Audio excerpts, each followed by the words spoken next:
तो एंड्रॉयड की सिक्योरिटी से रिलेटेड कुछ चीज़ें बताऊंगा, इस वीडियो को लास्ट तक देखना। लास्ट में कुछ ऐप्स बताऊंगा जिससे प्रॉब्लम हो गया था डाटा लीक का। तो सबसे पहले मतलब ये ट्रिक है, आप ट्रिक बोलो है बोलो कुछ भी जो आपको अच्छा लगता है वो। मान लो अगर आप कहीं पर बाहर ये कर रहे हो ट्रैवल, तो हर जगह पर चार्जर मिलते हैं आजकल, वहाँ पर चार्ज करने की ज़रूरत नहीं, क्योंकि उस पिन से आपके फ़ोन में क्या क्या जा रहा है आप लोगों को पता नहीं है। तो इस बात का आप लोगों को ख्याल रखना चाहिए, मतलब क्या क्या आपको उसके अंदर मिलता है, और कुछ भी आपके फ़ोन का डाटा लीक हो सकता है और कुछ भी। तो आपको सबसे पहले उसे करना मतलब यूज़ ही नहीं करना है, ऐसा आपका खुद का चार्जर यूज़ करो और बैंक रखो। और ये था पहला ऑप्शन। दूसरा ऑप्शन, मान लो अगर आपने तब कहाँ से दूसरी किसी कौन सा भी ऐप डाउनलोड करने की ज़रूरत नहीं है, मतलब प्ले स्टोर पर अगर मिल रहा है तभी उसे डाउनलोड करो, दूसरी जगह से डाउनलोड करने की ज़रूरत नहीं, क्योंकि उसके अंदर वायरस हो सकते हैं, इसलिए तो बैन होगा प्ले स्टोर पर। और प्ले स्टोर पर एक ऐसी सेटिंग होती है, उसी से प्ले स्टोर मतलब अच्छे से ऐप को सिक्योर हो तभी प्ले स्टोर पर वो ऐप रहता है।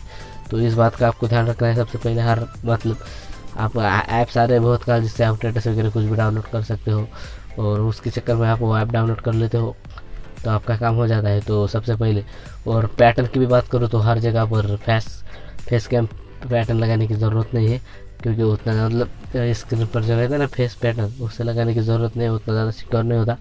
आप उसकी जगह पर पैटर्न लगाओगे या फिंगरप्रिंट होगा तो अच्छा रहेगा, उसे लगा दो, ये सेफ होगा और सिक्योरिटी इससे आपकी बनी रहेगी।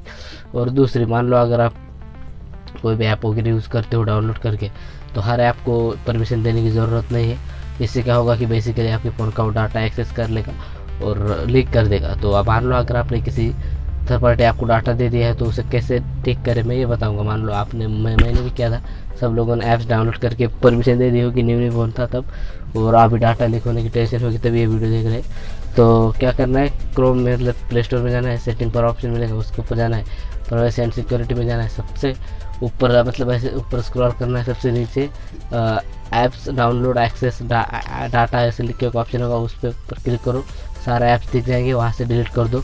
और अच्छे से ढूंढ लेना, अगर मेरे बोलने में कुछ गलती हो गई तो आप लोग अच्छे से प्ले स्टोर में मतलब सेटिंग में से ढूंढ लेना, उसका ऑप्शन होगा ऐप्स डाटा एक्सेस ऐसे बोल के, उसे डिलीट कर दो वहाँ से। और ये था। और चलो आप ऐप की बात करूँ तो ये सब तो ये हो गया, मतलब किस कौन कौन सी चीज़ें थी उसका आपका ख्याल रखना है, ये था ये। और दूसरा बताता हूँ, चलो मतलब मान लो अगर आपने कौन कौन से ऐप पहले क्या प्रॉब्लम हुआ था उनका, क्रोम आप भी डाटा लीक करता है। गवर्नमेंट ने मतलब एक पोस्ट किए थे और उसके ऊपर बताया था कि क्रोम उतना ज़्यादा सेफ नहीं है।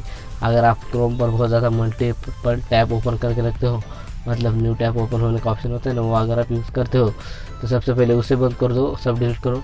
और क्रोम से डाटा लिखना उसके लिए क्या करना है पता है, क्रोम की सेटिंग में जाना है और सबसे ऊपर स्क्रॉल करो, तीसरे नंबर का एक ऑप्शन मिलेगा, नीचे से तीसरे नंबर का एक ऑप्शन मिलेगा, उसे ऑफ कर दो, इससे आपका क्रोम का डाटा लीक नहीं करेगा।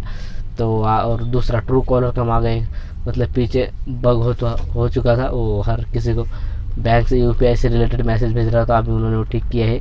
और मुझे कमेंट करके ज़रूर बताना आजकल कौन कौन ट्रू कॉलर और यूज़ करता है। और दूसरा एक ऐप है, उसका नाम तो नहीं लूँगा मैं, पता नहीं कॉपीराइट आएगा या नहीं, मगर नाम नहीं लूँगा, उसे भी यूज़ करने की ज़रूरत नहीं, उसे आप कुछ भी डाउनलोड कर सकते हो, चैट वगैरह डिलीट नहीं होती तो उसे भी डाउनलोड मत करो, क्योंकि वो प्ले स्टोर पर नहीं है। तो आप लोग समझ जाओ ऐप कैसा होगा और कैसे नहीं। तो बस आज की वीडियो में इतना ही। आप लोगों को सिक्योरिटी से रिलेटेड कैसे लगे वीडियो नीचे कमेंट करके जरूर बताना।